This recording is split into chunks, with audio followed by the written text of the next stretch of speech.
लड़ेंगी चुनाव, लालू परिवार के कारण कटेगा कई राजद विधायकों का पत्ता। बताएंगे खबर। अब नमस्कार, स्टार टीवी बिहार देख रहे हैं आप और मैं आपके साथ वंदना। बिहार की राजनीति में इन दिनों एक नई हलचल मच गई है। खबर है कि सोनपुर विधानसभा क्षेत्र से रोहिणी आचार्य चुनावी मैदान में उतरने जा रही हैं। ये खबर पक्की हो चुकी है कि रोहिणी आचार्य, जो कि राजद सुप्रीमो लालू प्रसाद यादव की बेटी हैं और हाल ही में लोकसभा चुनाव में सारण सीट से चुनावी मैदान में उतरी थीं, वो अब सोनपुर के रण में अपनी किस्मत आजमाएंगी।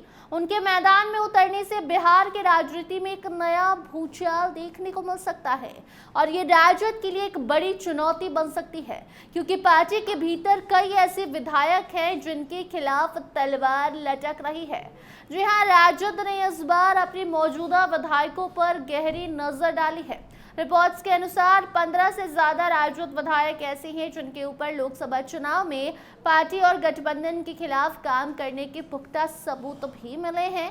ऐसे में पार्टी इन विधायकों को टिकट देने से इनकार कर सकती है, जिससे आगामी विधानसभा चुनाव में कई नेताओं की उम्मीदों पर पानी फिर सकता है। इसमें पटना और छपरा जिले के दो बड़े यादव नेता भी शामिल हैं, जिनके लिए पार्टी की प्राथमिकता खतरे में है।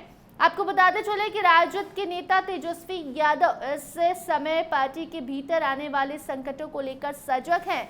तेजस्वी की नजर उन बड़े नेताओं पर है जो अगर एनडीए या अन्य गठबंधन से टिकट नहीं प्राप्त करते हैं तो वो गेम चेंज कर सकते हैं। इस वक्त बिहार में गठबंधनों के चलते स्थिति बहुत ही जटिल हो गई है। नीतीश कुमार, भाजपा, चिराग पासवान, जीतन राम मांझी और उपेंद्र कुशवाहा के गठबंधन ने राजद के लिए नए राजनीतिक समीकरणों को जन्म दे दिया है। जी हाँ, तेजस्वी यह बखूबी समझ में आ चुका है उनको कि उनका गठबंधन सिर्फ मुस्लिम और यादव वोटों पर निर्भर है, जो कि अकेले चुनावी सफलता के लिए पर्याप्त नहीं है। बाकी इसके अलावा कांग्रेस की ओर से भी लगातार दबाव बढ़ता जा रहा है। कांग्रेस को राजद के समर्थन की जरूरत है, लेकिन तेजस्वी इस गठबंधन को लेकर बिल्कुल भी सहज नहीं है। वो कांग्रेस से अधिक सीटों की मांग को लेकर आशंकित हैं और जानते हैं कि बिहार में कांग्रेस को सफलता हासिल करने के लिए राजद की शर्तों को मानना होगा। राजद और कांग्रेस के बीच भी कुछ ठीक नहीं है। इसी बीच राजद के लिए चिंता की बात यह है कि प्रशांत किशोर, जो पहले बीजेपी के वोटरों को प्रभावित करने की कोशिश कर चुके थे, अब मुस्लिम तुष्टीकरण की दिशा में आगे बढ़ चुके हैं। इससे राजद को नया खतरा महसूस हो रहा है, क्योंकि प्रशांत किशोर के शहरों में प्रभावी होने का मतलब है कि वो वोट बैंक को छीन सकते हैं। हालांकि उनके उपचुनाव में असफलता ने उनकी रणनीति को थोड़ा कमजोर कर दिया है, लेकिन उनकी बढ़ती सक्रियता से राजद की चिंता बढ़ी हुई है। वहीं आपको बता दें कि राजद इस बार विधानसभा चुनाव में अपने उम्मीदवारों को लेकर पहले से सजग है।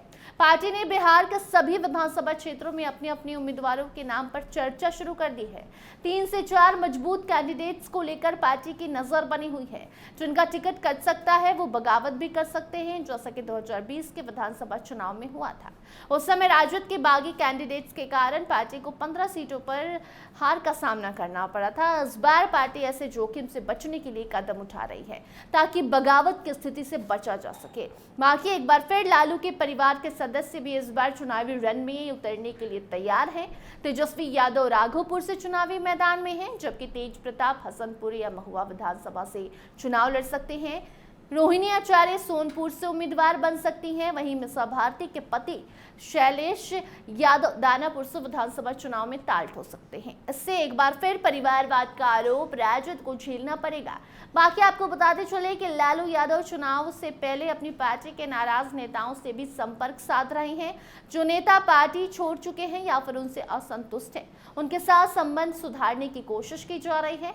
इसके अलावा पार्टी के सोशल मीडिया विंग को भी मजबूत किया जा रहा है, ताकि आने वाले चुनाव में पार्टी को अधिक से अधिक समर्थन मिल सके। कुल मिलाकर बिहार में होने वाले आगामी विधानसभा चुनाव को लेकर राजद में अंदरूनी हलचल तेज हो गई है। पार्टी को विभिन्न चुनौतियों का सामना करना पड़ रहा है, जिनमें टिकट वितरण, बागी नेताओं की संभावना और गठबंधन की स्थिति शामिल है। हालांकि राजद ने अपने उम्मीदवारों को लेकर पहले ही रणनीतियां तैयार कर ली हैं, लेकिन पार्टी के सामने कई और समस्याएं भी हैं जिन्हें हल करना जरूरी होगा। बाकी अब जब से ये खबर सामने आई है कि रोहिणी सोनपुर से चुनाव लड़ने जा रही हैं, मीसा भारती के पति भी चुनाव लड़ेंगे, इससे अब राजद पर एक बार फिर से परिवारवाद का आरोप तो लगेगा, लेकिन राजद ये चुनाव हल्के में लेना नहीं चाहती है, इसीलिए अपने उम्मीदवारों को पहले से तय करने में जुट चुकी है। इससे जुड़ी कोई नई जानकारी आएगी तो उस खबर को आप तक जरूर पहुंचाएंगे। देखते रहिए स्टार टीवी बिहार। धन्यवाद।